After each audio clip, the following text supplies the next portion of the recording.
I mean, you had your chance and then you blew it. That is the most absurd statement of the year. Nice. Nice. Oh, baby. I'm in my zone, I'm feeling it.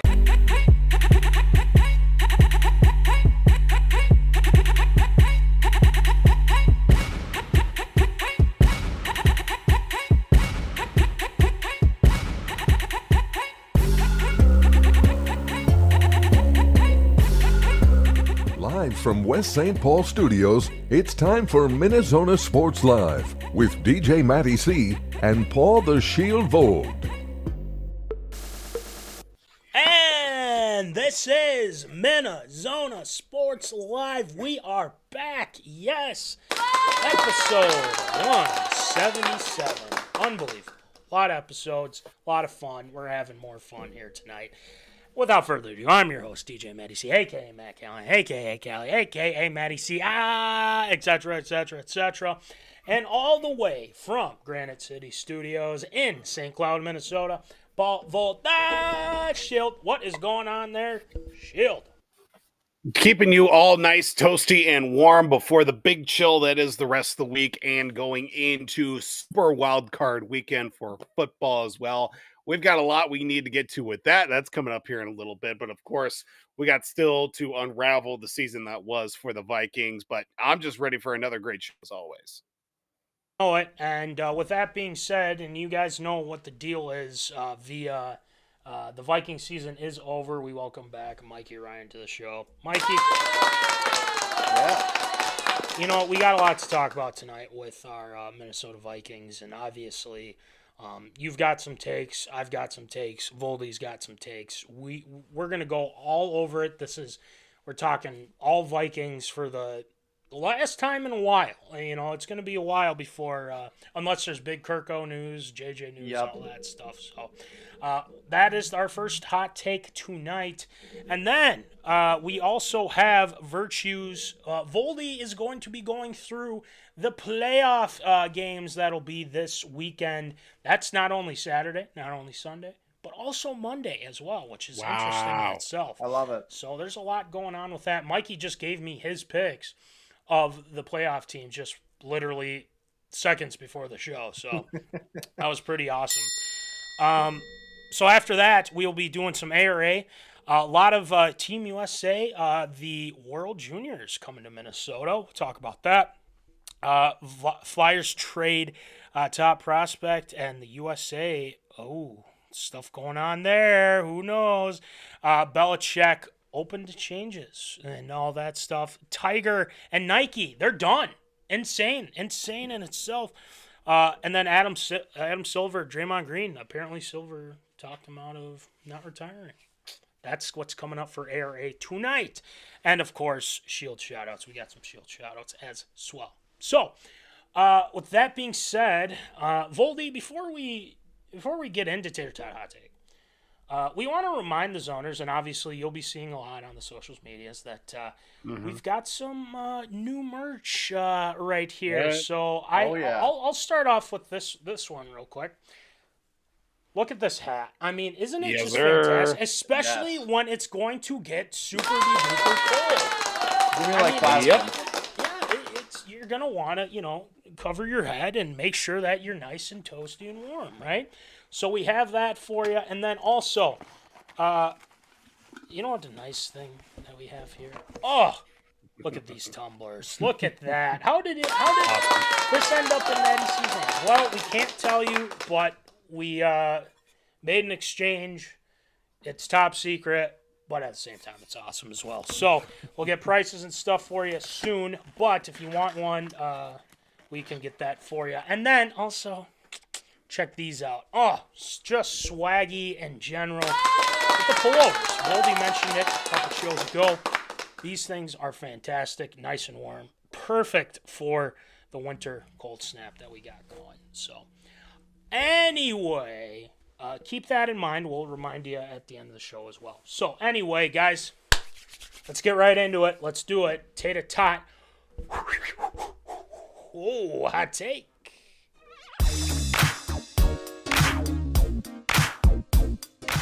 Fresh out of the oven, it's Tater Tot Hot Take.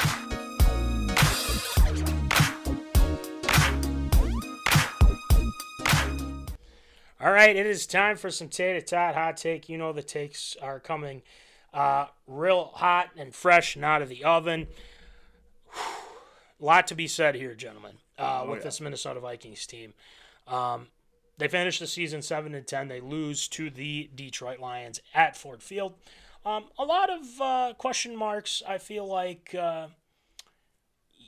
with how are they going to finish? What are they going to play like? As long as they don't get blown out, I guess it doesn't really, bug me as much. But in general, we just got to go with the overview. I mean, you could just chalk it up to injuries, right? I think that's one, thing to consider. Not only injuries, but also just lack of depth. I feel like guys that needed to step up didn't quite step up. Our running back situations, the run game, etc., etc., etc. So with that being said, Mikey, why don't you give us your thoughts on the overview of the season, your thoughts, and we'll get into, Kirk, we'll get into JJ, Danielle, Dirty Harry, Dalton Reisner, free agency, draft needs, and then we'll go over our not-so-bold predictions. So, Mikey, what do you think? Yeah, I think the overall view of this season was disappointing but promising at a lot of points, right? Disappointing that we didn't make the playoffs. Disappointing because of all the injuries, like you said. Also disappointing because the sheer amount of turnovers we had both early in the season with the fumbles and late in the seasons with interceptions, but that comes down to a lot of the injury stuff as well. But it's promising because the defense is in the right direction. We finished, I believe, top 15. A little off of my prediction, but it's close. Kirk was playing lights out, was pretty much an MVP candidate all the way until he tore his Achilles. Yeah. And Jordan Addison looked spectacular. He filled in very well for when JJ was out, and then also with TJ Hawkinson as well. There are some areas to improve, both offensively and defensively, for sure. Like, that's what the offseason's for, but we're making good progress, and their competitive rebuild aspect to trying to run this franchise, I think, currently is working.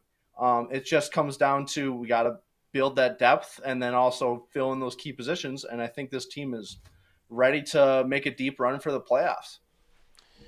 I think you said that perfectly, especially with, how things went, with the injuries and things like that. But again, I don't look at this team, and I mean, granted, if let's just say everyone's healthy, this is a playoff team.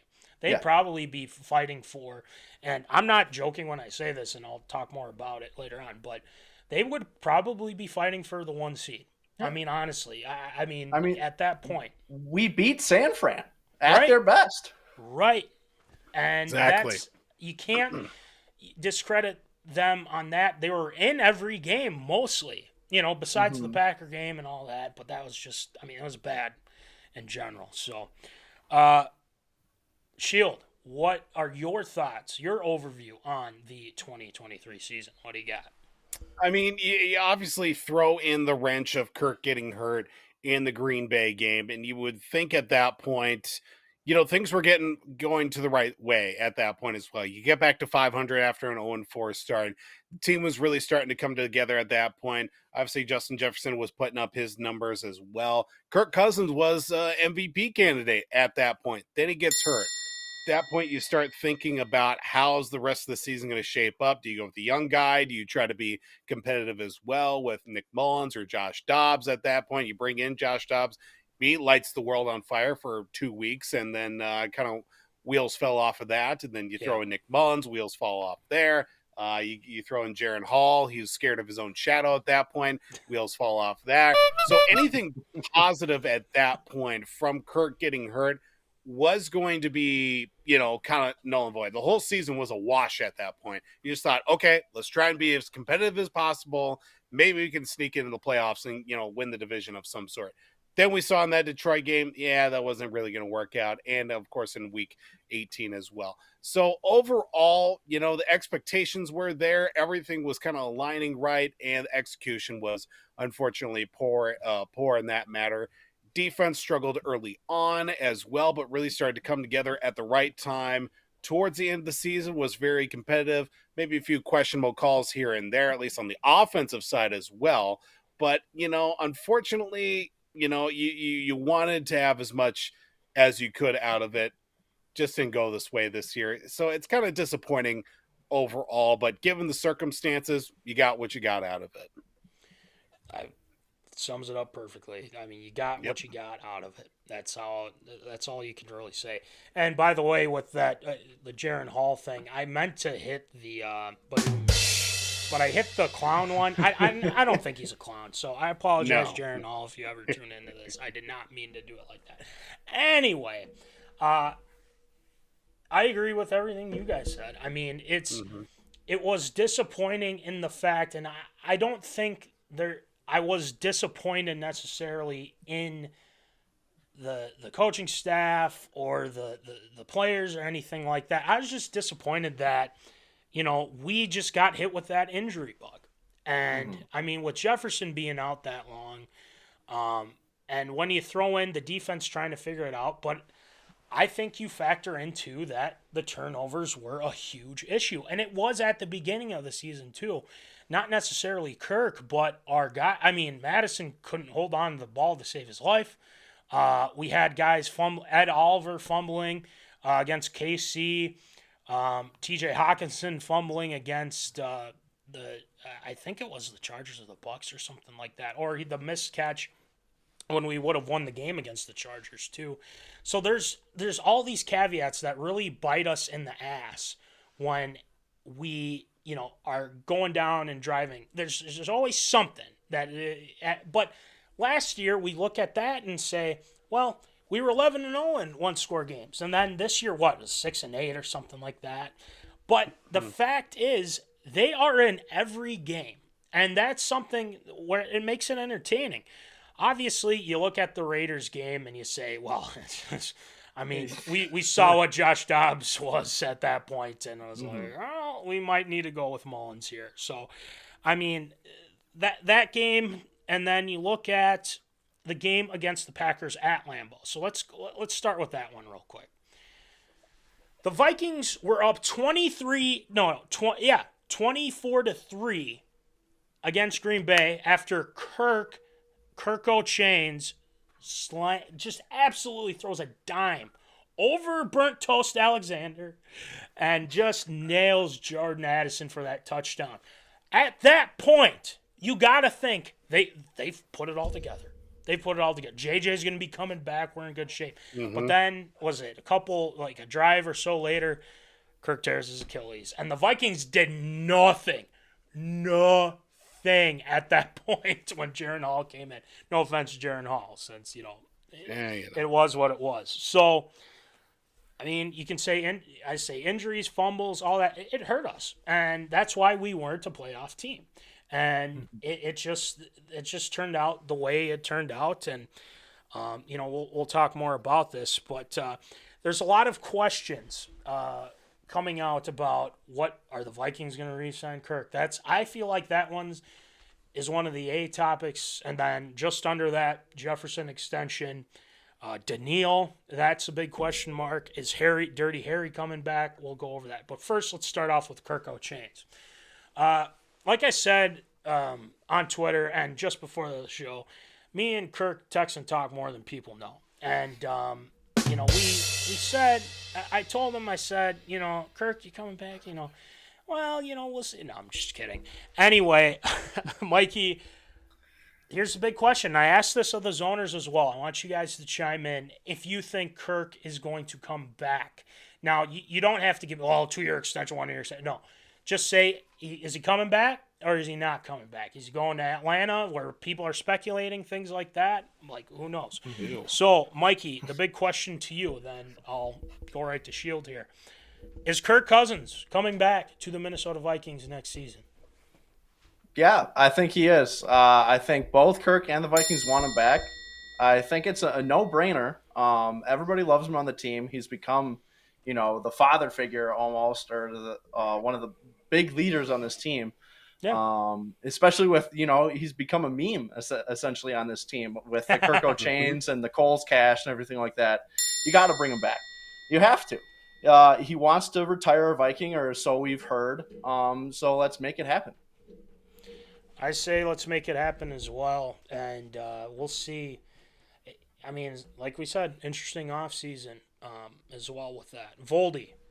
I mean, I don't even got to ask. What do you got? I mean, obviously he's going to come back. Anywhere else, even the reports of him thinking about or going to Atlanta is completely stupid because of the fact that they're going to have a new head coach, thus likely a whole new scheme as well offensively, and working in a new group of receivers. At that point, is it even really worth your time to even go through all that trouble as well? Might as well just stay here. You work with a group of guys that that have been with you for 5-6+ years at this point now, and you know what? It's comfortable. He's well liked. He's well respected. I wish Viking fans would get more on board with Kirk Cousins being our starting quarterback. Some are a little bit more loving now than they were at the start of the season overall, but I think it would be stupid to not bring him back because of the stability he has had as starting quarterback, and thus also you can start planning a little bit more. If you give him a short extension of sorts as well, so that way he can, ride off into the sunset in purple as well. You can start planning for the future as well and have that be an immediate impact right away instead of just kind of, making it up as the Vikings have done basically this whole century to begin with when it comes to starting quarterbacks and even backup quarterbacks. He's coming back. He has to come back for sure. Well, I couldn't agree more, and obviously my answer to this. I think he's coming back too. And the reason why I feel like this is almost pretty much for sure is because you have the GM saying it literally in his press conference today. You know, he's like, I'm going to reiterate this again. We want Kirk Cousins back, and he wants to come back. Brian O'Neill has the vote of confidence for him. Justin Jefferson, which we'll talk about here in a second, wants him to be his quarterback, and he goes, whoever's back there, I'm going to ball out. I think Jefferson said or something like that, which, again, could mean the Vikings draft a quarterback first round. But we'll talk about that, later on too. So I think you bring Kirk back. The guys, everyone's going to be ecstatic. And it's not, Kirk said, it's not about the dollars. It's, it's about, what you represent and, what you've done for this organization. So the question is, how do you make it work? How do you make the cap room, to make sense not only for Kirk, but also the guys that you're going to have to pay? Let's not forget that Christian Darrisaw, he's going to be looking for a contract too. Mm-hmm. He's been one of the top left tackles in the NFL these past 2 seasons. So, that was that's another guy you got to, look at as well. So, I think Kirk comes back. I don't know when or how they're going to get that done, but we'll just have to wait and see. And if that means we got to get Kirk on the show to tell that he's coming back to the Minnesota Vikings, then we'll do it.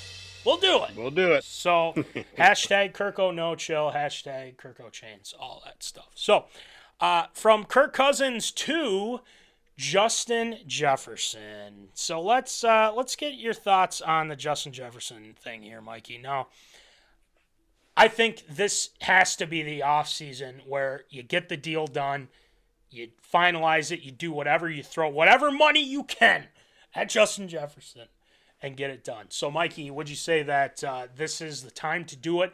And would you pretty much say, JJ's literally the face of the Minnesota Vikings? What do you think?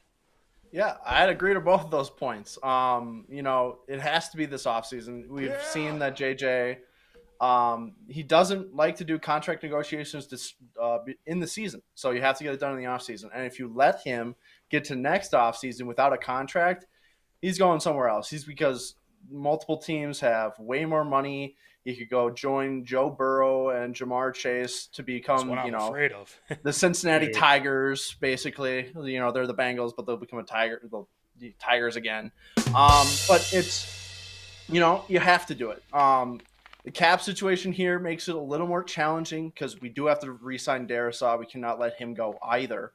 But if we let JJ go, we might as well not sign Kirk at that point, and just try to rebuild from there, because you have a nucleus that can go and win now. Why would you not try to take advantage of that and try to keep your young talent here, so that when you have to transition from Kirk at some point, where maybe it's 2 years, 3 years, 4 years, et cetera, right?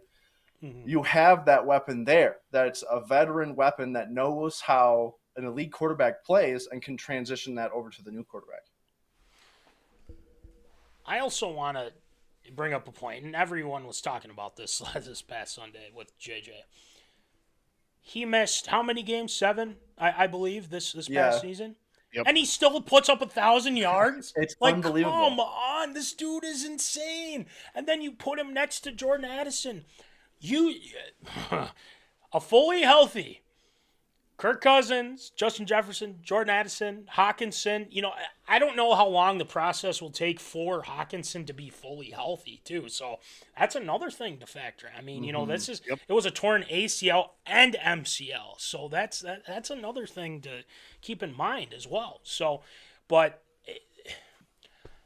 I would be absolutely heartbroken, and I'm not even that, if they don't get that deal done and there's a holdout and it just becomes the Stephon Diggs situation. I can't handle another situation like that, guys. I just can't. Nope. I don't Can't want do it it to happen. So, anyway, Voldy, same question to you. Do you, get this deal done, this offseason, and then would you say JJ is literally the face of the franchise now? What do you got? I look at it, this situation. I mentioned it a few times throughout the year as well, because we know that Justin Jefferson, obviously, he didn't want to sign the extension during the season or whatever. But in order for him to feel comfortable to sign the extension, one, it's got to be the right number, obviously. And two, who's going to be the quarterback for the Vikings here during that span as well? If it's Kirk Cousins, then yes, he's going to sign this extension and go from that point as well. If they don't sign Kirk, they will most likely lose this race here with JJ as well. It's gonna hurt if they don't make it. It's one or the. It's obviously you have one to set up the other as well. If you sign Kirk, you're gonna get JJ. If you don't sign Kirk, you got a 50-50 here with JJ, whether he's gonna sign or go somewhere else as well. Obviously, the money is going to be the sticking point in that one, but obviously you throw into the quarterback situation. How is that going to make him feel comfortable? He's put up the huge numbers throughout the year and through his career as well. He's a playmaker. I feel like also it doesn't matter who's going to be throwing him the football. He's going to go out there and make a play regardless too. But it has to have that comfortability for him. Who's going to be throwing him the football? Because towards the back half of the season, the last 3 or 4 weeks, you can see that frustration, especially in big game situations, big time situations. Wasn't getting the football, or it was a badly thrown ball that he didn't really have a chance to go up and get, compared to if Kirk Cousins was throwing him that ball in those late game situations too. So I think if they re-sign Kirk, they're obviously going to re-sign JJ, but if the money's right, I feel like JJ will still come and be loyal to the franchise that brought him in and stole him right away from everybody else at from the Eagles as well, and that big blunder that they had in drafting Jalen Reagor in the draft too. But I feel like also at the same point, if somebody else throws him a much bigger number, well, money talks, and BS, it takes the bus. So if they do re-sign him, absolutely, he's the face of the franchise. He's the one that's getting all the love in the commercials and everything that has anything to do with the media. Yeah, the Little Caesars, a lot actually. I can't even name all. There's a bunch of them that he's in right now. That one too. Yeah, there you go. Sleep number bed too. That's another good one too. I just feel like even if he was the face of the franchise as well, the national media still not going to credit the Vikings for anything. It's just going to be the team that Justin Jefferson plays for, just so happens to be in Minnesota, and will not give them any respect or credit. It's like, yeah, they got Justin Jefferson. That's it. That's it. That's all they have. If it's anything positive with Kirk Cousins, we'll make it negative. You shouldn't be doing that. Yep. Make it negative. How could this other team lose to this inferior quarterback? What's wrong with them? How could Dallas lose to the Minnesota Vikings? Well, Oh my God. What is wrong with this league? Yeah. So obviously, if this were ARA stamp approval, JJ's getting extended. I'm putting money down on that. Putting it towards JJ's contract. No, I'm just kidding. I probably won't put it towards his contract, but because I'm broke, so we got that going. So we'll go a little bit quicker here since we kind of nailed the big A topics. But the next one, I feel like Daniellehunter. Now, what a great season he had, and he was fully healthy. He didn't really have any injuries. He played at a high level. He was a team captain as well. And guess what? He also says he wants to come back to Minnesota. I feel like this situation with Daniellehunter, and I've loved Danielle ever since he came. Zimmer and Spielman drafted him. I think it was 2015. So he's been with the team a long time now. And he has been a force for this team for a long time. He'll probably be on the back nine of his career, which, again, that'll happen to the best of us. But he showed signs of not slowing down. I feel like this is probably the less likely person to come back. But we have been proven wrong before with the Minnesota Vikings. Anthony Barr, we all thought was gone. He's like, the Vikings all of a sudden signed with a 5-year deal. So, my question is Danielle, and we'll try to keep it rolling here, but Danielle, is he going to return? Is he getting a new contract with Minnesota? Mikey, what do you got? I think if he wants to come back, he might have to take a discounted deal to stay here, because again, you have to sign Kirk, you got to sign JJ, you got to keep room for Darrisaw. I don't see why we can't re-sign him, but but it comes down to how much does he want, you know? True. He was upset with his contract a couple years ago, money wise. We got that sorted out, but like you said, he's on the back nine. He's on the tail end of his career, especially as a defensive lineman. You don't really survive past, 33, 34. Maybe some people go to 35, 36 if they're a super elite, right? Which Danielle certainly is. He showed that this year. But it really is just all down to financials with the Vikings. We've kind of been in that cap limbo forever. Maybe since Kirk first signed here, we've been in that cap limbo. But yeah, I think he does try to re-sign here, but it's just down to how much money he wants, Yep. I couldn't agree more with you on that. Voldy, what do you got? Yeah, I think looking at the grand scheme of everything, he is the third guy out in this situation. But if he wants to stay, I mean, he's definitely going to have to take a little bit of a discount. But I feel like with him, especially the season that he did have, a little bit of a comeback season for him, he might go somewhere else. I don't want it to see it happen, but I wouldn't be surprised if he ends up getting a much more suitable number than the Vikings would give him, especially the way that he played this year, kind of coming off the edge, a stand-up, a rush guy as well for under that Brian Flores defense. But maybe with it being a Brian Flores defense and how he got comfortable and was able to move around a little bit more and, pick up those numbers a little bit, maybe that'll be another swing point for him that he would want to stay for another year or two. But obviously he's going to try and go get out the best offer that he can. If it comes from another team, I wouldn't be surprised. If he does return, I think it's going to be a much lower price than he's probably going to be comfortable with. Does he come back? If you were to ask me right now if he's going to come back, I'm probably going to say no. Just my initial gut reaction out of it. Mm-hmm. I think the Jags had a lot of interest in Danielle this past offseason as well, and during the season when the Vikings were doing as well. So I feel like Jacksonville could make a huge run at him. But I agree. I don't think he will, but I've been proven wrong before. So we'll kind of leave it at that. So we'll do. We'll talk about Harrison Smith, Reisner, and then we'll do our not-so-bold predictions. We'll talk more free agency and draft as we get closer, since I know Mikey's got to get going here. So, Harrison Smith, there's been kind of some mixed – apparently he's not going to tell anyone if he's retired or not, or if he's moving on from the Vikings, things like that. Let's just, for funsies, is Harrison Smith – retiring, or is he coming back to Minnesota, or is he going to another team? Mikey, what do you got? I think if he doesn't retire, he's going to stay here. I don't think I think he wants to retire Viking. He's been in this organization his entire career. I don't see why he wouldn't want to stay here, especially with how much he's beloved around these parts. 12-year, yeah, 12-year career. It's pretty good. But I do think it might be his time to retire, unfortunately. I think he might want it at this point because last year he said this might be the last year. He's still at the top of his game. He might have lost a step or two along the way, but he still plays as a top 10 safety in the league. Especially in the Brian Flores defense. Cover zero, he gets to play that pseudo linebacker position to kind of, hide maybe that losing that step or two.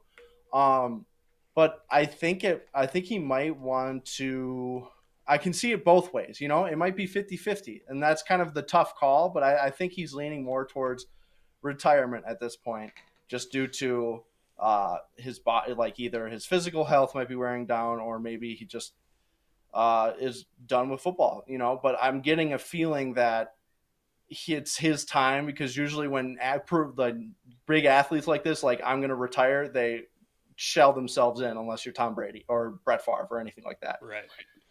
Right. And, we'll all – I mean, I agree with you too. I think that's what's going to be the case here with Harrison Smith. Retiring a Viking, I think, he'll be Ring of Honor, and he should absolutely 1,000% be a Hall of Famer in the Pro Football Hall of Fame. So, for sure. Voldy, what do you think? Yeah, I think kind of the initial indications, him kind of laboring through, not like in a bad way, laboring through, but the guy was hurt. He was hurt a bunch, got a bad shoulder, especially being a guy that's needed quite heavily in the secondary for the Vikings, especially in the second half of the season. He was kind of limping in towards the very end, and that's not through any fault of his own. Defense had to come with a lot of plays down the stretch here, and sadly, they weren't the plays that ultimately decided a game or two in the back half of the season as well for the Vikings. I think for him, not giving those initial indications, I would not be surprised if he retired.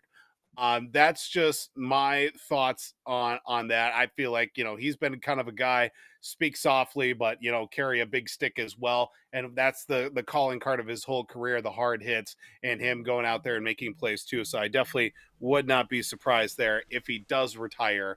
And if he goes anywhere else, I'm not going to say I'm going to lose respect for the guy, but it just won't be the same. It won't be the same. I'll have a little bit of I'll have a little bit of just like, no, I don't like that. Great. No, not a fan. But like feeling with the Panthers.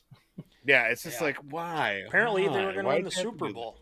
Yeah. Apparently. Yeah. See how that all turned out. No, but I think Harrison Smith is done. Unfortunately, is that he deserved to go out a winner and didn't even get that at the end. So I think Harrison Smith is done. And what a career it was. And, obviously, the end goal for him was probably winning a Lombardi, right? And, unfortunately, but who knows? Maybe he signs a one-year deal. We'll see.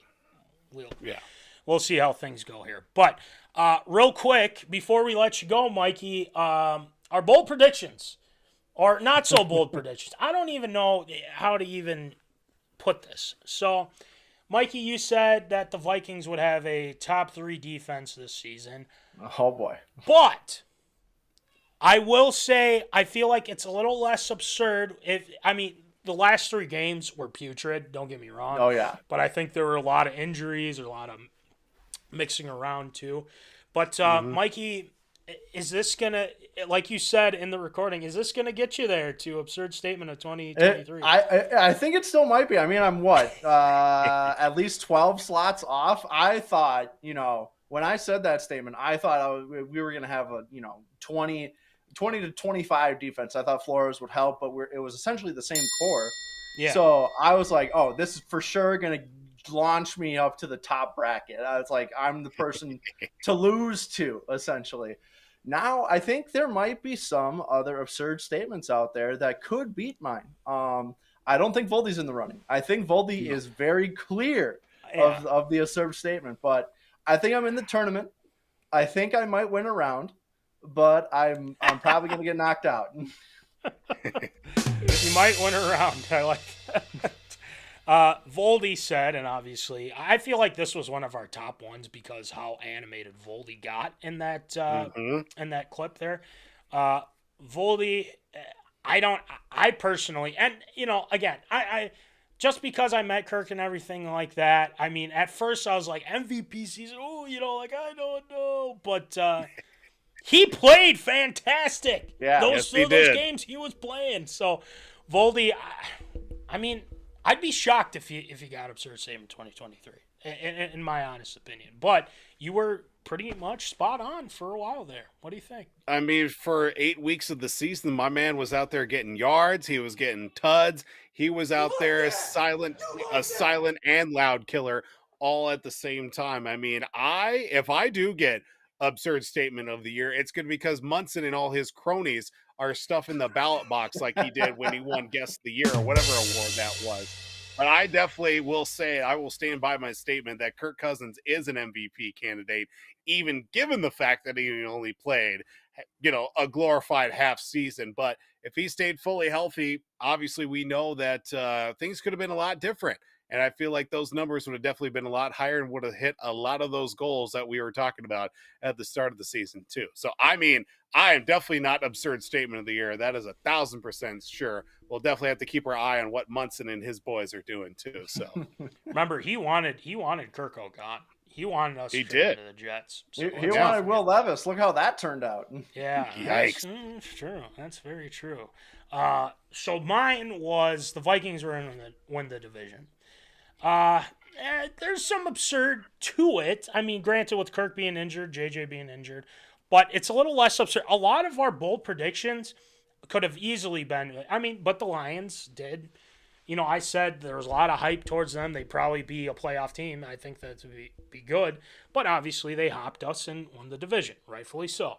So we'll see how it pans out. But, you know, we're going to keep doing our bold predictions, you know, each season. So Mikey's going to have one, Voldy, myself. So, and Zoners, we encourage you to do the same as well because, you know, we want to hear from you. You could win Absurd Statement in 2023 or later on. Who knows?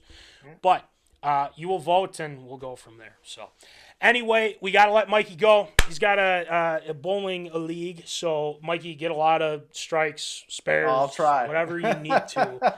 Lock it down, get it done, and skull until next time. And we'll be talking draft, free agency. So, For sure. Let's enjoy the playoffs while we can. That's true. Perfect segue. We'll talk to you later, Mike. Yep. See you guys. See ya. Perfect segue with that. The playoffs are this weekend. Saturday, Sunday, Monday. For Virtues this week, Voldy's going to be going through each game, giving his thoughts and who he's picking as well.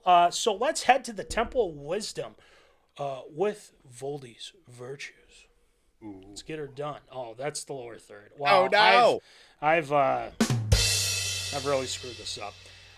Let's try that again. Let's go to the Temple of Wisdom for Voldy's. Roll that beautiful bean footage.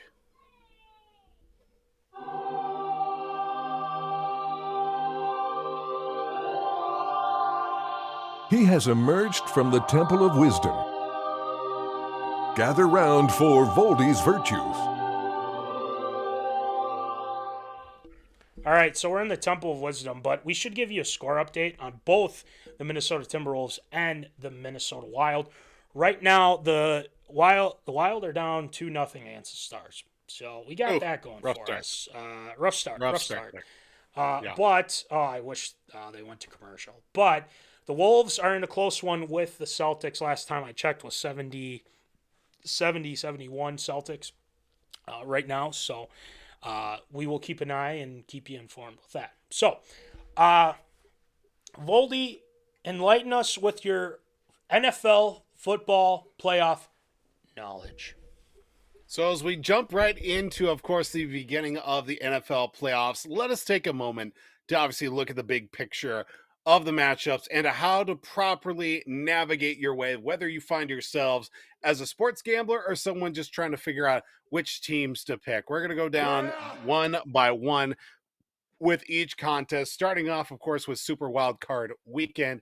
We jump right into Saturday's contest with the Browns at the Texans as well. This one is certainly one to keep an eye on for you folks out there. Not my eye, but certainly one that will draw a lot of attention. Will it be a high-flying offensive shootout with Flacco versus Stroud? I'm going to say this one's going to be more of an opportunistic offensive onslaught as well. I think defense is going to be a big matchup, a big factor in this one with those edge rushers, whether it be Will Anderson Jr. or even the likes of Cleveland's Myles Garrett to begin with. That could open the door for other defenders to go out and make the big plays because you know those guys are going to be drawing a lot of attention from the line.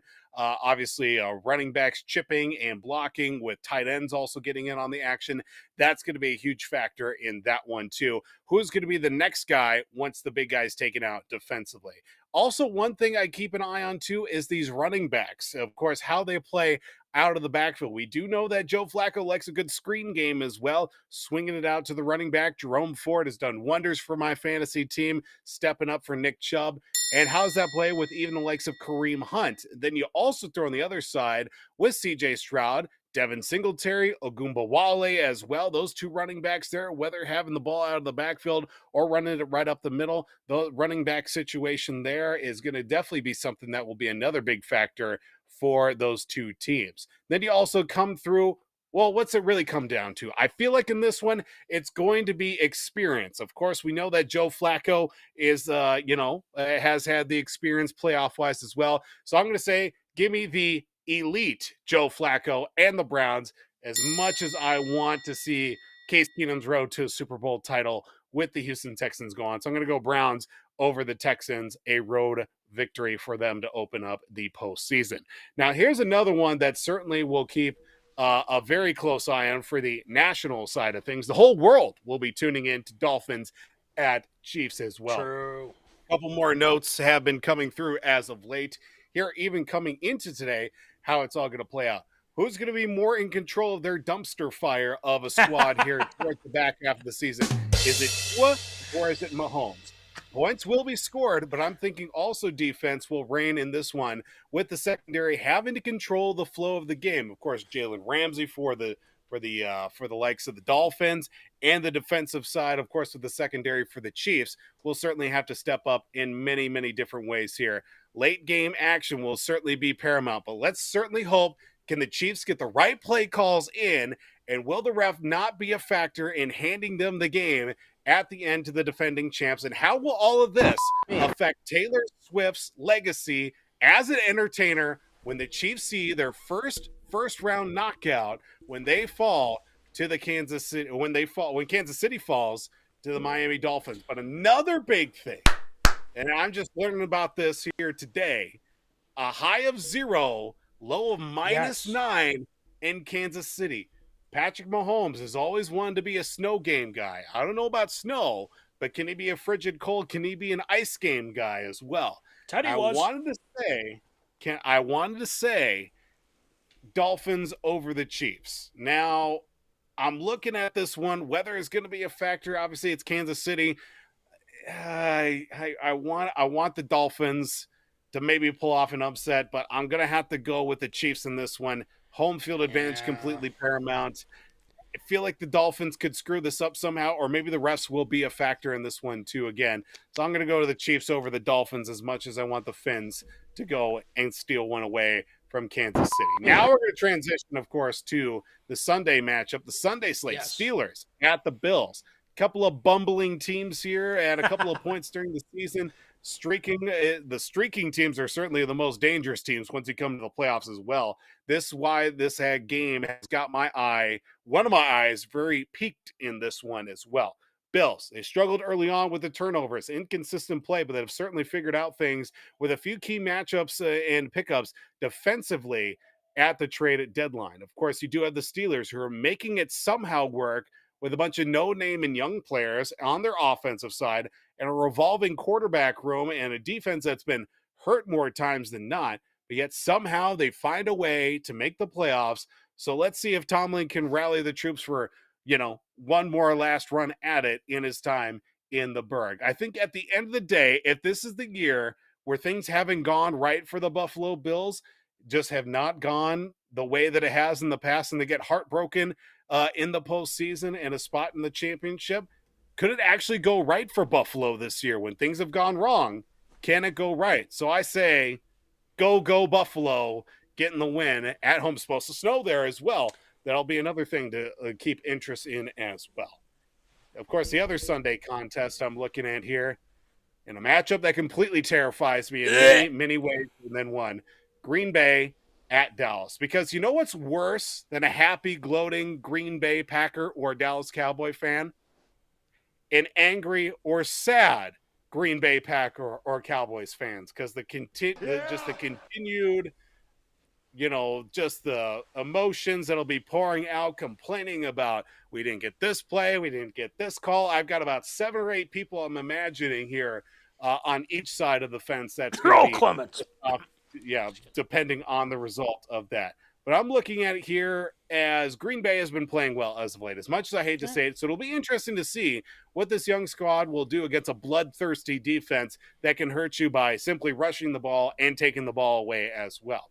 Now, for the other side for Dallas, Dak has to play like Dak, but not as close to Dak minus the turnovers. That's the Dak that we don't want to see. So if he can do that, if he can limit the turnovers, I think Dim Boys will roll on right through and be the lesser of two evils in getting the win against Green Bay at home as well. Another Sunday night matchup as well for Wild Card Weekend. I'm looking at Rams at the Lions. A jersey ban. No Detroit fans need to be wearing Matthew Stafford jerseys to the game coming up, because Matthew comes home once again with a big headline out of everywhere, but him and that offense will certainly have to travel in order to succeed against Detroit's opportunistic defense as well, with the rush they have from the likes of Aiden Hutchinson too. Jared Goff and the young playmakers that he has, especially in the running game as well, will definitely have to step up in order to compete with that fast defense of the Lions. But I would certainly give my edge to that against the when it comes to Rams defense versus Lions offense. I'm going to have to give my edge there to the Lions on that one. I would. This one could certainly does have the makings of an old school shootout, because who wouldn't love to see Matthew Stafford come back to Motown, throw for 450, 500 yards, 6 tutties, and possibly win a game 49-48. I mean, I certainly would like to see that. But, of course, for our boy, Jason Smith, give me the Rams. Because whose house? Rams house. I got the Rams in that one. On the road, taking down Motown, just to rub it in a little bit deeper there for the old NFC North. Now, another game that has the brewings of an upset. And this one I went a little bit more in depth on because of the fact it certainly does have a lot of connotation to it. My other eye is peeked onto this one. Eagles at Buccaneers. Don't get me wrong. Eagles are good. But are they getting back to the Super Bowl good? I don't think so. I think they have a lot more question marks this year than they did last year. True. That's true. Because the team that they have, they're certainly going to have to hit the road here, and they are going to have a long playoff stretch for them if they do find themselves getting back to that form that they had last year. Meanwhile, on the other side, of course, the Bucs, being the divisional winner, they get the fortunate of having a home game despite having a 9-8 record. But they will absolutely have nothing to lose, so they're just going to go out there and they're going to compete. They're going to play ball, and they're going to see what they can do in any way to compete against the defending NFC champions. Baker, towards the end of the season here, when fully healthy, is looking like that vintage Oklahoma, F-it, Mike Evans down there somewhere, Baker. Him being a little bit more mobile than past, Tampa Bay quarterbacks like, this guy here that used to play in Tampa, Tom Brady, will certainly keep the Eagles defense on their toes a little bit from beginning to end, because obviously he can make plays, but, that also is the, warning sign of him too. If he starts running around a little bit more, he's prone to throw the ball away. Now, for defensively as well, I'm looking at this way that's going to have to go the way to the Eagles a little bit. Second half of the season with, the trade deadline pickups, they picked up a couple of guys in the secondary. That has helped them a little bit, because that Bucs defense has been, torn up pretty heavily throughout the year, of course, with some of those NFC South games that they've certainly let go and slipped out of their hands. But I wouldn't be surprised that vintage Tampa Bay defense with a defensive head coach like they've had, if big-time players make big-time plays in big games. So I'd like to see how that plays out defensively. I think whoever wins the turnover battle in this one's going to win the game, plain and simple. But I want to say Bucs winning this one at home against the defending NFC champs. I would not be surprised if it does happen. I'm going to have to go with the Eagles on this one. Again, experience comes through. Jalen Hurts is going to find a way to literally will his team into victory on this one. So as we look back, of course, all the picks that we have with this one, you can take these picks. You can take them to the bank if you want to, but definitely don't come crying back to me if you lose all your money or pride in choosing these picks. But be sure to stay tuned each week, of course, as we go through and hopefully crown an eventual Super Bowl champion, and a team that we certainly like, that isn't Green Bay or Kansas City for that matter as well. And look forward to how this plays out with Super Bowl, of course, Super Wild Card weekend here for Voldy's Virtues. Yes. I'd go through these with you, but I'm going to give you my upset here. I'm giving you my upset. I'm taking the Bucs. I'm going to do it. The reason why is if you've seen the Eagles these past few weeks, not good. Really not good. No. Hurts is, pun intended, hurt. Look at his middle finger. It's completely disfigured. And mine right now. Right, exactly. There you go. Stone Cold Steve Austin there.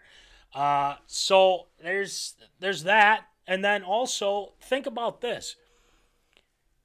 A.J. Brown, not 100%. Devontae Smith, not playing. This is if the Bucks lose this, and if Baker screws this up for them, I don't think Baker's going to be the Bucks quarterback next year because, well, you had your chance and you blew it in this instance, as we hear you say on MinneZona Sports Live. So, I would say I would go with the Bucks here on this one. But the rest of yours, I think, and Jason will really appreciate that you went with the Rams as well. So, more on that later. So, Matthew Stafford gets his revenge against Detroit, even though he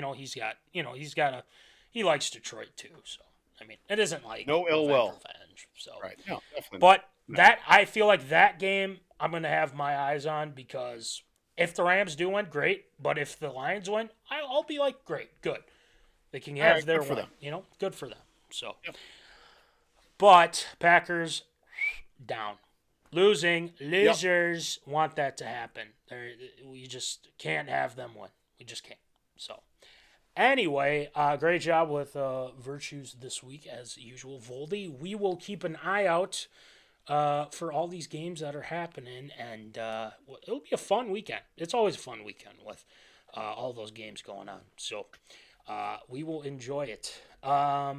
Quick update, the Wolves lead the Celtics 85-79. They're in the fourth quarter, so they'll probably be done by the time we're done with A-Ric and Shield shoutouts. So I say we just get it going. You know the teas and everything that's going on with A-Ric tonight, so let's get it going. What's up? Observed or approved. It's time for everyone's favorite segment, Absurd or Approved.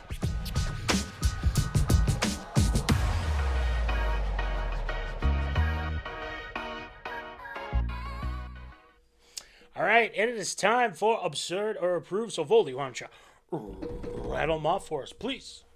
Well, coming off the success of the International Ice Hockey Federation World Junior Hockey Championship being held over in Sweden with Team USA getting that W and collecting another gold medal, the IIHF, the International Ice Hockey Federation, did announce that Minneapolis-St. Paul will be playing host to the 2026 World Junior Championships, with the host sites being the Xcel Energy Center and Mariucci Arena as well will be the host for those championships, bringing the world's youngest and finest international ice hockey players to the main stage right in our own very own backyard. That will be the second time that has been held in the area. Of course, back in, I believe it was 2005 that it was held at the University of North Dakota in Grand Forks, and also Thief River Falls as well for those two sites that were hosted in our neck of the woods as well. But of course, with the recent success of Team USA collecting gold for their, I believe, their fifth time in recent history as well, with Team USA collecting the gold medal with their performance in Sweden, is it absurd or approved that the 2026 World Juniors will be the greatest tournament to ever take place in World Junior Championship history? Yes, because it's in the state of hockey. Of course it will be. Don't really need to add more than that. But having it at the XL, Mariucci, so it's just those two, right? If I'm not mistaken. Correct. What you said. Okay, so those two. It's going to be hopping. People love their hockey here. I mean, it's that simple. But why can't they have it sooner? That's my question. 2026 seems like a long ways away, even though it's technically only 2 years away. But Minnesota's a great place to have it. The World Juniors, bringing especially avid fan base here in Minnesota as well for hockey. And I feel like a lot of guys have played from Minnesota played on Team USA for the juniors. So there's going to be a lot of fun with that. Different countries being around too, and just kind of seeing what Minnesota's all about. Just get ready for the cold is all I gotta say with that. Just come ready to go. That's all I gotta say. So stamp of approval, absolutely. Voldy, what do you got? Yeah, you look at how it kind of works with World Junior Championships and how it rotates between host cities and sites as well. It's Canada and Europe as well, kind of the big countries that host. Like Canada hosts, and then it goes to like Finland or Sweden or, one of the other big hockey playing countries. It used to be Russia as well. Well, we know what's going on with Russia, Yeah. so they've been kind of on the outs with that lately. So it's been like Finland or Sweden the last couple of go-arounds as well. Last time U.S. hosted it was in Buffalo, so which might as well be Canada with the amount of Canadian fans that showed up for World Juniors each year. And this could be a great bonus for, of course, for the monetary side for Minneapolis and St. Paul, because Canada, they travel well for World Juniors. It is a ruckus and it is a rowdy bunch every time Team Canada hits the ice for World Juniors as well. I think having it in the state of hockey is a great bonus for a lot of fans that don't get the chance to see a lot of these young players that are on the come up until they make the NHL too, because there's certainly going to be a lot of great hockey to be played. 29 games over the span of 10 days will be quite fun to watch, starting the day after Christmas and then going, of course, until January 5th. Next year, it's going to be in Ottawa, Canada as well. So we'll have to wait and see how that turns out. But I think it's going to be a great bonus for that. I certainly look for it and very hope to make a few games there when it comes to, obviously, comes to us here in 2026. So definitely we'll have that circled on my calendar. Of course, the Frozen Four is coming back back to St. Paul here this coming spring as well. So I'll be looking forward to that. Will it be the greatest tournament ever? I mean, it's going to be hard to top compared to, I think it was 2010 when Team USA won the gold medal as well. And then obviously 2005, you look back at all the great names. You had Crosby, you had Ovechkin, you had Malkin, you had Patrick Kane, you had all those guys that are now legends in the NHL. And they were just, little snot-nosed brats, 18, 19, 20 years old, playing at, the mecca of hockey that is Grand Forks, North Dakota, the University of North Dakota and Ralph Engelstad Arena. I didn't have the chance to go check that out, but my dad and my brother did. It was awesome. Still have, a lot of autographed merchandise from that tournament as well. Certainly look forward to it here in the future. I think it has a tall billing to live up against, but I think it'll certainly have a chance of being the greatest tournament ever. It could. We will see what happens in 2026, and mark it on your calendars. All right, next one, Voldy. Well, in a surprising move that has taken place most recently in the world of NHL hockey, top prospect for the Philadelphia Flyers, Cutter Gauthier, which is not even remotely close to I thought how you pronounce his last name, based off the spelling in Cutter Gauthier, but apparently it's pronounced Gauthier, like the singer. Somebody that I used to know of fame of that is being sent to the Anaheim Ducks in favor of defenseman Jamie Drysdale and also a 2025 second round pick, after multiple reports have come out that saying that, Gauthier, when drafted, and also in most recently, of course, Gauthier being one of the members of Team USA that did win the gold medal for World Junior Championships recently, ultimately didn't want to play for the Philadelphia Flyers, and also the current front office coaching staff as well that is occupying in Philadelphia, basically said, yeah, I don't want to play for them. And that ultimately forced the hand of the Flyers to make a trade. And now backlash is coming right through the Flyers media, the front office, even some of the coaching staff as well, basically burying this kid for not wanting to play for the Flyers. So you look at all the reports and all the he said, she said out of it as well. Do you think it's absurd to approve the Flyers trade due to Gauthier not wanting to play for the Flyers? Well, correct me if I'm wrong, but who is the GM of the Flyers right now? Yeah, some little rat snake that used to play in Danny Briere.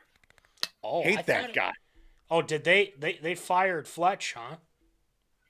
Oh yeah, yeah, they let him go. Yeah, Danny Briere, former Flyer, former Buffalo Sabre, rat of a human being. So when you have rats in the nest, usually you want to get away from that, right? So do I blame the guy? Especially in a city that is Philadelphia and its fans and obviously reporters, things like that. That's the nature of the beast. That's what they do. They want to bury you if you don't want to be there. And clearly the Flyers are a poorly run organization right now. And they clearly don't take lightly that he didn't want to play for him. Well, guess what? you don't have to hold on to him. You can trade him. And he went to the Ducks. So now you look at the Ducks, and they're getting all this young talent now. I mean, this is beneficial to them. Not wanting to play for him, it's got my stamp of approval. It seems like this whole situation is due to the fact that no one wants to really play for the Flyers, apparently. So if a top prospect is telling you that, the ownership might want to take a look again. So we shall see. If this was a good move for them or an awful move, and everyone's gonna get fired. So my money's on them not doing well. So. For the Flyers, that being said. So, yeah, it's the Flyers trade due to him not wanting to play for them. That's their fault, and, that's just kind of what it is. So, Voldy, what do you got? I just love all the reaction from all the Flyers pundits basically saying, well, if he was drafted and he didn't want to come play, then he's not a real Flyer. Like, Philadelphia will just bury you instantly if you just, breathe in the wrong direction in Philadelphia and say, True. If you speak your mind on something that isn't positive about Philly. I look at a situation and my initial reaction is like, okay, they sold the stock as high as possible on him and got back a really good defenseman and also a good young defenseman and also a second round pick for the next draft as well. I thought, okay, you sell while the stock's high. Maybe he'll turn out, with Trevor Zegras in the squad out in Anaheim as well. Maybe it's a tit for tat situation. Now hearing about how he doesn't want to play for the Flyers, I don't blame him. I don't want to play for the Flyers either. I don't want to look at their mascot. I don't want to be associated with Danny Briere and all the troubles he's had recently. His kid pushing a paralyzed woman's wheelchair down the stairs because he's a piece of trash too.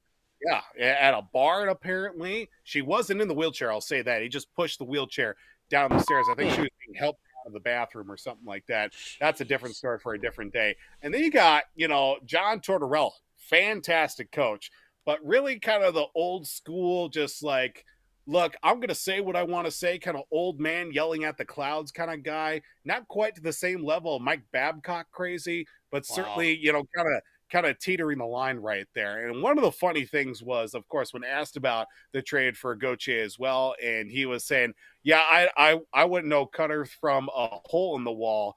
I'm not too interested in talking about him. I'd rather talk about Jamie, the guy he's the guy that's coming here. And just all the onslaught of him just getting buried by Anaheim, and a guy that was drafted 5th overall in last year's draft too. I mean, it's just completely shocked by it overall, but I think it's going to be hilarious or I should say 2 drafts ago in 2022, but I think this one could certainly come back to bite him in the rear end, especially when he comes to play in Philly if he makes it to the show, and then obviously Anaheim visits Philly at some point, how the reaction is going to be with there. I think the Flyers making the trade's kind of dumb. You would think the basis would be, you sell the stock as high as possible, but now coming out and saying, yeah, I didn't want to play for them anyway because it certainly kind of leaves a bitter taste in everybody's mouth. But I think the Flyers kind of messed this one up on there. Well, that's on them, not our problem. So good luck with that. All right, next one, Voldy.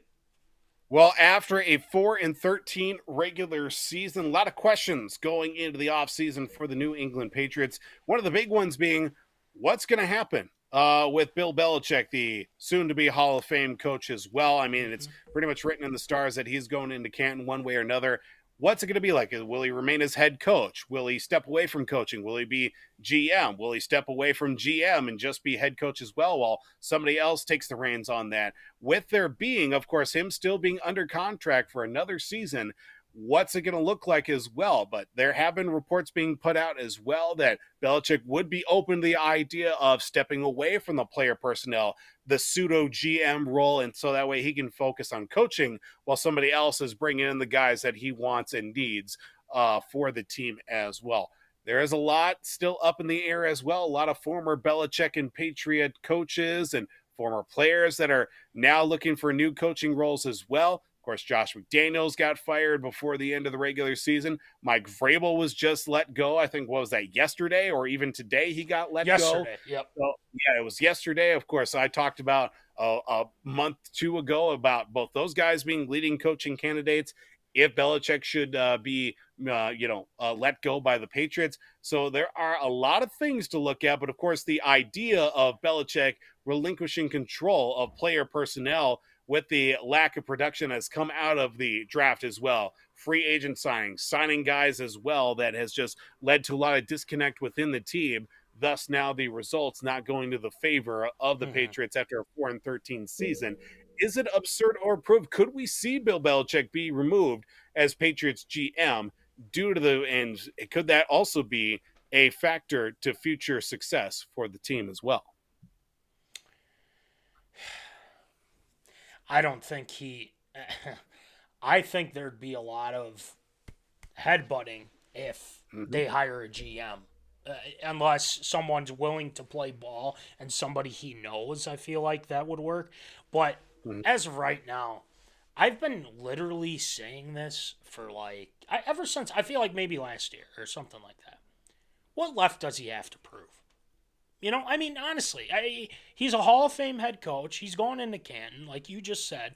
He's won Super Bowls. He's not only done that with the Patriots, but he's also led a top defense or defenses with being the defensive coordinator for the Giants, Lawrence Taylor, that defense, and they won a Super Bowl and everything like that. So there's just, it's like, Bill, what left do you have to prove? Granted, he loves the game. He wants to coach. He is an all-time great head coach. What left do you have to prove? Honestly. But if he was removed as GM, will it help them? Sure. I mean, there's got to be somebody that's but you got to find someone that's going to play ball if he stays. If he decides to stay and they hire someone they don't want, that he doesn't want, then, what's it for anyway? So I think it's just best if he just calls it and goes from there. Or you have the Commanders, Washington Commanders, or the Chargers call and say, how do we do this trade thing like they did with Peyton and all that stuff.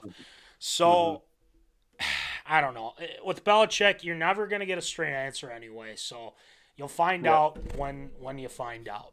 But if he were to step down as GM, yes, because I'm sorry, and we're pretty much over this, but Mac Jones, no. He's not the quarterback of the future for the New England Patriots. So, I think if he stepped down as general manager, it would help. But if whoever they bring in, you got to play ball with him if he's going to stay. So, what do you got, Shield? I look at a situation, I feel like Belichick wouldn't relinquish control if he knew if it was going to be one of his guys, basically. One of the guys that he's worked with in the past that's at a different position or a different team now as well, within a different organization in the NFL, because we've seen some of these past guys that have worked with scouting or with player personnel under Belichick that have gone on to be GMs at different organizations. Hasn't fully worked out. We know what the coaching tree is like right now, and it isn't looking too hot once you leave New England, but there are a few guys that have certainly gained a lot of interest. Mike Vrabel is the first guy I think of. If he doesn't get a serious look at being head coach and Belichick either steps back to being GM or just stepping away entirely, I feel like you're doing a disservice to the franchise for New England as well. Because, Mike Vrabel is a no-nonsense, guy of a head coach as well. He connects with his players. Because obviously he was a former player, a former high-level player as well, not just some, third, fourth string scrub that maybe got some love on special teams every once in a while. He was in it. He was in the thick. He was part of the original dynasty.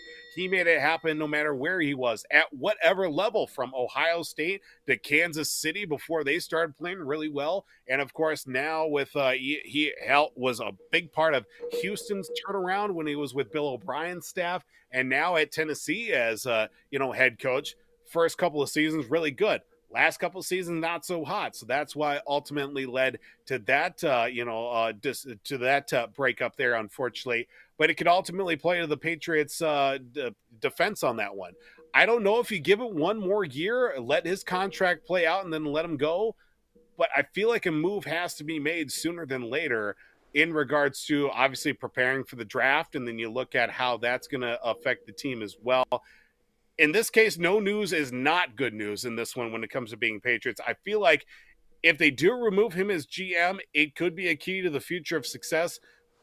But Belichick's not a guy who's going to relinquish control. The fact that he said that he's open to it is a nice way of saying, look, you're either going to have to fire me or I'm going to have to quit, because I'm not giving up both spots, because he's done it for so long. He learned it from Bill Parcells, learned it from his dad as well at the Naval Academy. You can coach, you can control the team. I know what players I want. I know what I need. So shut up and let me do my job, basically. I feel like he's not going to let go of the team here in this one. So it's going to be one of those, something's got to happen. Something's got to change. So it's definitely my stamp of approval. If he is removed as GM, it's definitely going to move things forward in the right direction for the Patriots. Yep. And it's not working. And I think he needs a fresh start. And I think the Patriots need a fresh start. So we'll see as the weeks go on. All right. Next one, Voldy. Well, sadly, a breakup we did not see that was going to be coming anytime soon. Right. Tiger Woods and Nike did announce that they will be breaking and ending a 27-year partnership in the world of professional sports and the world of golf as well, that they will be ending their partnership, of course, since August of 1996. When Tiger turned pro, it was always Nike. It was always going to be Nike as well for Tiger Woods. Of course, the Tiger Woods logo, insignia, and brand as well for Nike Golf has pushed them into that forefront of that sport as well. But now that is something that is not going to be seen, at least for Tiger Woods, when he does step out on the golf course, whether it be himself in some major championships or him and Charlie out on the course as well, kind of tooling around. Now at 48 years old, Tiger is a free agent when it comes to what he's going to be stepping out onto the course as well. So what are we going to see here? Is it absurd or approved? Or at least, what did I say? Absurd or approved? Where will Tiger sign next to, with what brand? If at all, does he sign with anybody, or does he go into business for himself? Well, that is a good. Originally, when I saw this, I was gonna say, I don't think he's gonna sign with anyone. But now that you mention it, I think he might just go into business for himself. Did you ever notice the Tiger Woods hat? I used to have one, actually. The T and then the W. I feel like if he did something like that again and just did his own brand, hence, Michael Jordan and Jordan, but he's in conjunction with Nike too. But I was shocked. I was like, I thought like Tiger was the Nike lifer, and definitely stamp approval for Nike products. Not gonna lie, but I'm kind of shocked. I was shocked by it. I don't know if there was a rift or if he just was sick of it or he wants to do it himself or something like that. It's kind of like, was there something weird that happened, or is it just, but they did like a tribute video or something like that, and people looked at it and it was a mutual parting pretty much, I guess. I don't know. Pretty much, yeah. So I would say that I think he might just do his own brand, and he certainly can. He's got the money and everything like that. I could see that. I give that my stamp of approval. It's hard to see him in an Adidas or Under Armour or something like that. EXG, baby. Right. So Reebok. I don't know.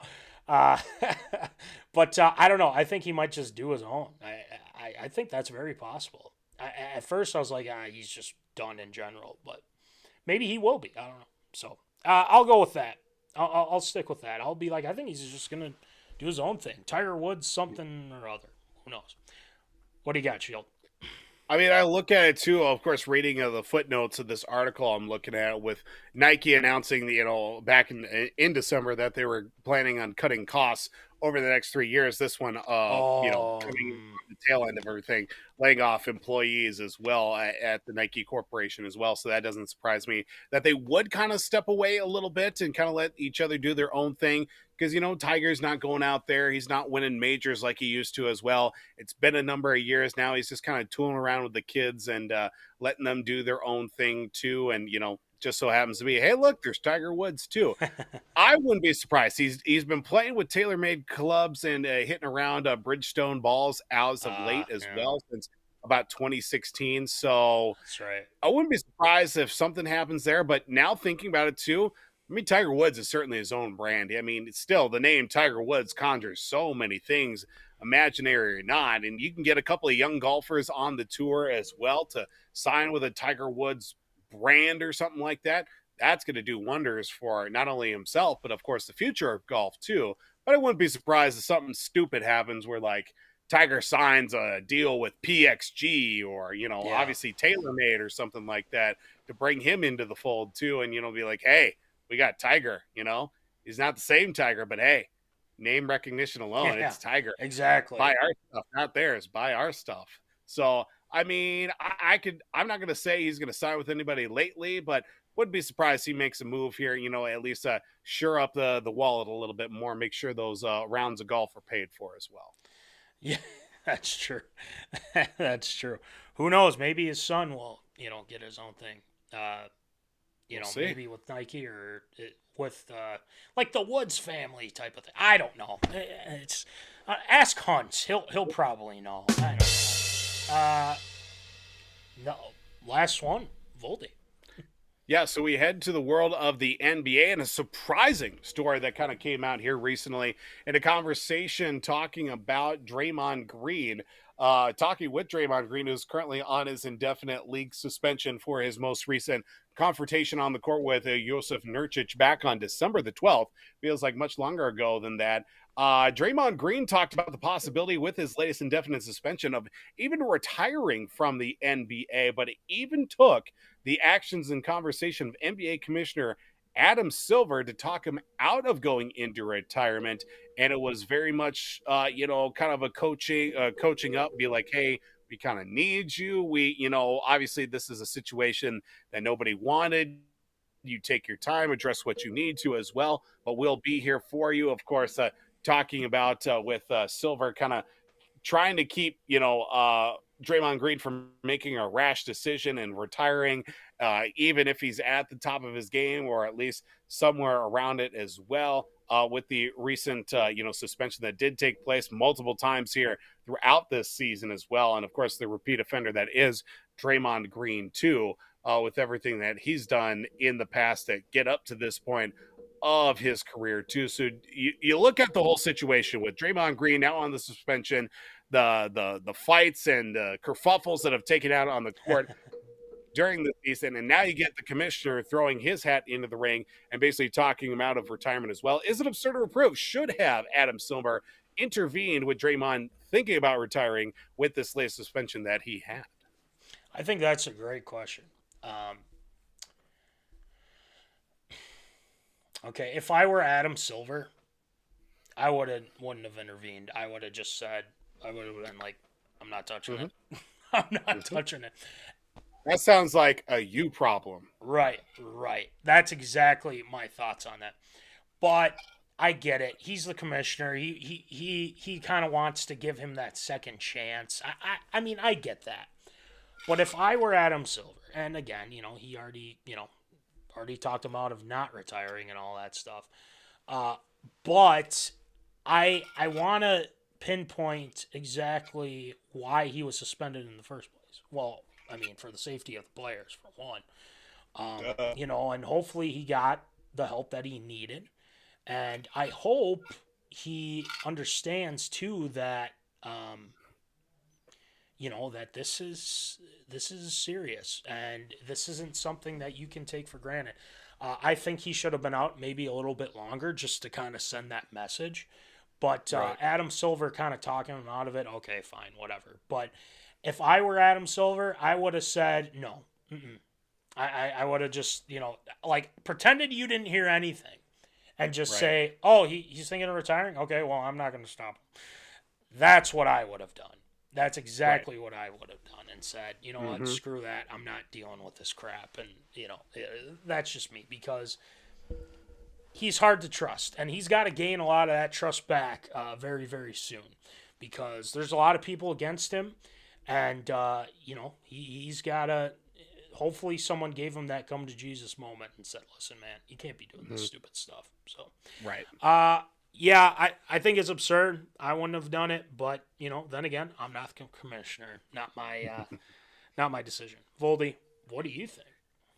You know, I think I think the commissioner Adam Silver, he's certainly looking out for his bottom dollar on this one because it is a money-based operation that he's looking at right now, and having Draymond Green, good, bad, worse in the league as well. Unfortunately, still putting butts in seats. Whether he's out there, you know, swinging elbows left and right, or actually, you know, playing the game as well. I don't want to say he's good for the league, but he's a part of the league, unfortunately, at this point for them. So him talking to Draymond out of retirement certainly does, you know, help out the NBA in that regard. Do I want him in the league? Absolutely not. I think first game back, whoever he's playing against, big guy on that team needs to put him down. I mean, I'm talking full. Oh, maybe a couple of, you know, knee strikes on the hardwood and reset the mainframe on him with Draymond. That action, boss. Not in a mean way, just like, look, you reap what you sow here. So you did this, and now this is for all the other guys in the league that are terrified to do anything as well. That's just my plan of action on that one. Probably not going to happen on that. But talking about Adam Silver talking Draymond out of retirement, I wouldn't have done it. You know what? An emotional, you know, what's going on between the ears of Draymond. That's his thing. That's a you problem. But smart enough of Adam Silver to kind of step in and, you know, obviously, hey, let's not make any rash decisions here. Let's really think this one out. Take your time. Work on what you need to work on. NBA is here while you're kind of hanging out and doing what you need to. Me personally, I wouldn't have done it. Let each man make their own decision, whether it be smart or dumb, because it's your life. You can screw it up how you want to. Just don't come crying to me when you find out that you screwed it up. Right. So I want to say it's absurd, but like in the grand scheme of everything, it's got my stamp of approval. Obviously, Adam Silver wants to keep his pockets aligned as deep as possible with the money that keeps rolling in, and obviously keep the job that he has too. So it's got my stamp of approval, unfortunately. I can't put an unfortunate under our stamp of approval, but yeah, approval's approval. So, yeah, we'll see. Hopefully, he doesn't smack someone in the face. So, who knows? Who knows? Yeah, who knows at this point? All right, great job with A-Ric this week, Voldy, as always. The Wolves are down 2 with 10 seconds left, but Ant's going to the line, so that's good news. So we will see how that plays out here and whatnot. But it means we got to get to Shield shoutouts. We got some Shield shoutouts tonight, and more stuff heading your way because we also got to announce the Pick'em winner, our Pick'em winner as well, and some other things to wrap up the show. So without further ado, let's get it going with some Shield shoutouts. Shield shoutouts.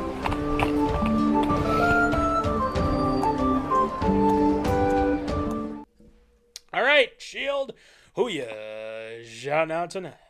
So we do have to send a special Shield shout out to, of course, the Wild's Marc-Andre Fleury, the flower himself, on surpassing not only 1,000 career games, only the 4th ever player to do so between the pipes, but also now tying the 2nd most ever career wins in the NHL with 551 as well. It's been a career year so far for Marc-Andre Fleury, also helping out a kid being excused out of a class as well in, I think, middle school, high school, I don't know, but that was also a nice thing for Flower to do so as well. So still on his way, could be very, very close to notching another win and surpassing. And I don't know if he's going to get to the most ever NHL wins, but you know what? We'll certainly never say never with him. And that's going to do it for Shield shoutouts this week. So, the flower. A lot of guys will like that because I feel like flower's well liked among the wild faithful. Or most of the wild faithful, I should say, because there are some interesting people out there. So, anyway, great job as always. Shield shout out to Voldy. We have a winner. We do have a pick'em winner. This Voldy, I don't know if you knew this. I probably should have told you this, but it came down to A-Ric Jensen and Jack Vickers. Ooh. Rick, so the game in question, because Jack Vickers was leading. He was leading by 1. He picked the Los Angeles Chargers. Uh-huh. Rick picked the Kansas City Chiefs. Oh, no. They were winning. The Chargers were winning by, what was it, a couple points or something like that. So they're winning with 2 minutes left. And guess what? The backups for the Chiefs go in, kick the field goal, win the game. Hence, Rick is our 2023 pick'em winner. Jack could have been a 2-time champ, but apparently he got robbed. I'm sorry, Jack. That's just how it goes, man. I mean, this is a ruthless type of thing. If you want that Zona bundle, man, you got to really, work at it. You got to do it. But he's done it before. He's won the Zona stuff before. So, I mean, things are going quite well. Recently, a lot, actually. Yeah. I don't know what else we have to give him that he doesn't have already. That's true. But Creative. Speaking of which, like I said at the top of the show, Voldy, we've got some new stuff. Check these babies out. Ooh, nice. The pullovers, the quarter zips, baby, they're fantastic. Oh, great. I'm nice and warm. It's just great. And it is very nice. Yes, it is very warm. Perfect for this time of year. What also would keep you warm, Voldy? Oh, a winter hat as well. It's quite nice this time of year if I can put it on right. Nice and warm. You guys, these are a dime a dozen, and putting this on right about now, I might just wear this to bed. I don't know. I mean, it's that awesome, So, this looks weird. Okay, we have that as well, but don't forget, we got tumblers, and these tumblers are quite fantastic. Shield pretty much headlined most of the stuff. Got this for not only us, or not only myself, Voldy, but the Zona. So Zona, you guys gotta let us know because they'll go quick. Trust me, they will go quick. And without further ado, too, remember the hats, guys. We've been selling hats like crazy. People really like them. You have the camo. You have the American flag. Voldy, wasn't there somebody wearing the American flag one recently? Or something like that? Man. Nick Dahlhoff. Shout out to Dahlhoff. Yes. Shout out to Omni Entertainment and Rhino. They have a new reel out, which is really good, by the way. Check it out. Yeah. But without further ado, you know the deal with the shirts. $20, $5 shipping. They're still available. We're wearing thin on them. I mean, 5 out of 5 stars, we can get those to you. Because the sooner we get rid of these, the sooner we get newer stuff in. So help me help you. Help me help you. As LA Knight says. Yeah. So make sure you get that. You know the deal with the stickers, $2, $3, $2 for small ones, $3 for the big ones. Okay, it's getting warm a little bit. Or change it to that skull hat. It got a little warm, but that's a good thing. If it's really, that's a very good thing. Really, very, very cold out there. So we want you guys to stay warm. Check out the stickers. We got them. We'll get them to you. Thank you again for people doing the pick'em. We might make some tweaks. Just know that. We might make some tweaks, but we'll talk more about that as we get closer to the season. More prizes. We're giving away more stuff next year. Yes. So be sure to check that out with us. And sweatpants still available as well. Perfect for this time of year again, too. So Anywho, thank you to W2 Performance, our guy Will Rattel. Check him out at www.w2performance.com. Thank you to National Fleet Graphic, Crown Rental, Tyler Knutson for the stickers.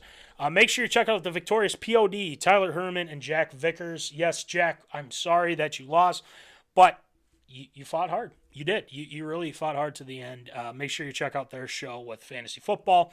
And then make sure you check out Breaking Into the League with Ryan Martin and Sam Gabrielli. They're back. First episode back. Let's go. I can't wait to hear what they have going. That's on Spotify. Make sure you check those guys out. Thank you to TLS Performance, Troy Stoudemire Jr., for all of his stuff and what he does as well. Make sure you check him out on the socials medias. And then, like we said before, Popcorn Bucket List, Nick Dahlhoff, Ryan Meyerberg, Omni Entertainment. Make sure you check all their stuff out. They have a new reel posted, which was really funny if you're big into movies, and the Fast and Furious franchise, all that stuff. So make sure you check out their new stuff coming up here. Okay. Anyway, the Wolves went into OT. They're up 114 to 111. Hopefully the Wolves can get the job done here tonight against this very good Celtics team. So we will keep an eye on that. Battle of number ones. Yes, that is One in very the West, true. one in the East. Is this finals point? No, I'm just kidding. We'll see. I don't want to get Lord help me if that happens. Yeah, I don't want to get absurd statement. Trust me, I don't want to do this. So anyway.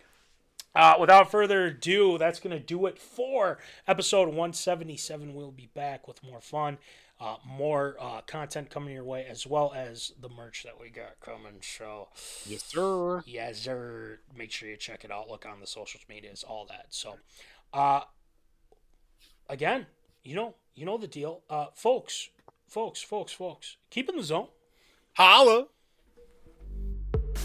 Thank you for watching MinneZona Sports Live. Join us Wednesdays at 7 p.m. for live show broadcast. And as Voldy likes to say, follow us on all the socials medias.